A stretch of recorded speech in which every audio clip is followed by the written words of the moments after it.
The diner was quiet that morning, the kind of stillness that makes the sound of a coffee pot feel like thunder. Sunlight filtered through the blinds, painting golden lines across the checkered floor. The scent of freshly brewed coffee hung in the air, and the hum of old country music played faintly in the background. Everything seemed ordinary, until it wasn't. That's when he walked in, the man with the cold eyes and clenched fists. His tattoos ran up his neck like vines, his expression hard and unkind. He dropped into a booth by the window, his heavy boots thudding against the floor. Everyone in the diner knew the type, loud, angry, and always looking for someone smaller to break just to feel big. But that morning, the waitress on duty wasn't just anyone. Her name was Emily, a young woman with tired eyes and a heart too gentle for a world this cruel. She'd been working double shifts for months, saving every dollar for her little brother's school fees. Life hadn't given her much, but she met everyone with a smile anyway.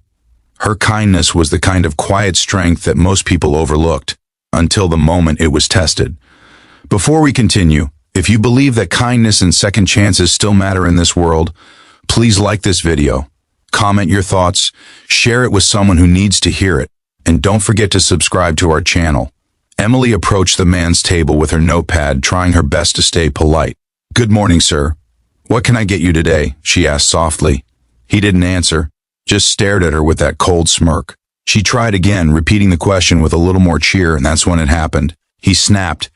The man slammed his hand against the table, sending the silverware rattling. "Can't you see I'm thinking?" he barked. His voice echoed through the diner, freezing everyone in place. Emily flinched but held her ground, whispering an apology. That only made him angrier. Without warning, he stood up and shoved her. The coffee pot slipped from her hand and shattered on the floor, sending hot coffee splashing across her apron. The room went silent.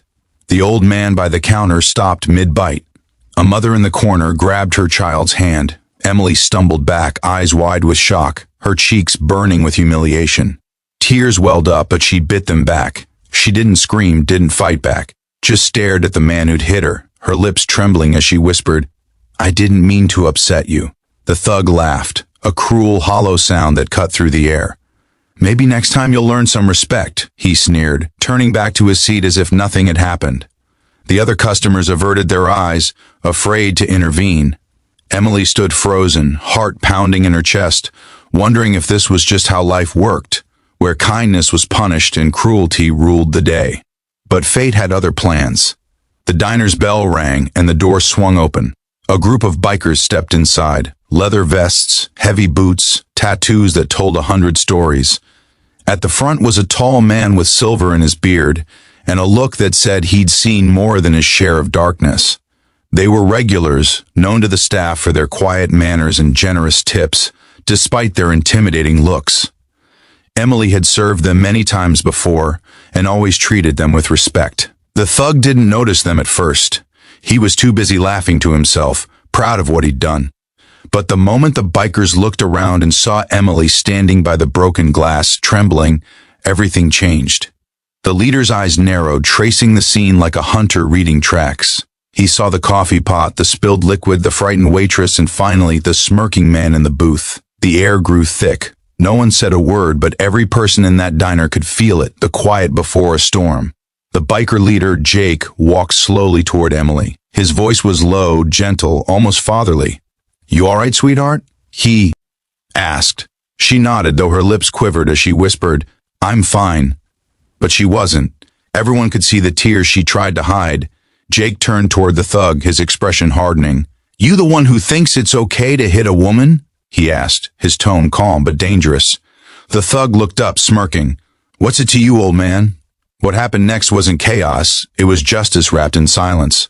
Jake didn't yell, didn't threaten. He just stepped closer, his shadow falling over the thug's plate. "You ever raise your hand to someone like her again," he said quietly, "you won't be walking out next time."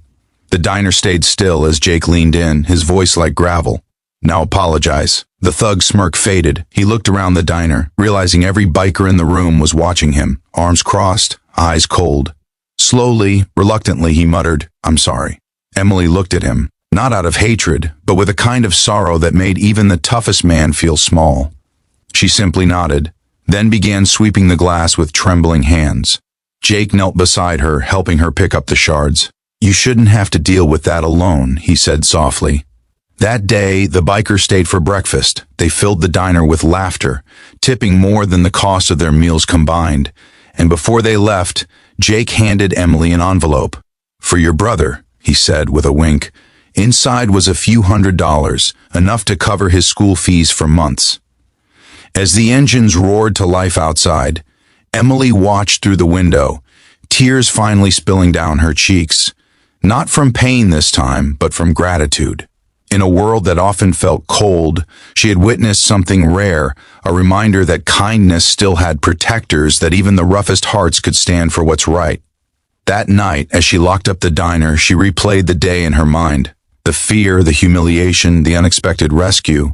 Life had tested her spirit, but also shown her that good people still existed in the unlikeliest places. Sometimes they just rode motorcycles and wore leather jackets. If this story touched your heart, please take a moment to like this video, share it with someone who needs hope, and subscribe for more real-life stories that remind us of humanity's goodness. And before you go, tell us in the comments, do you believe there are still people out there who stand up for what's right, even when no one else does? Because sometimes heroes don't wear capes. They just walk in at the right moment.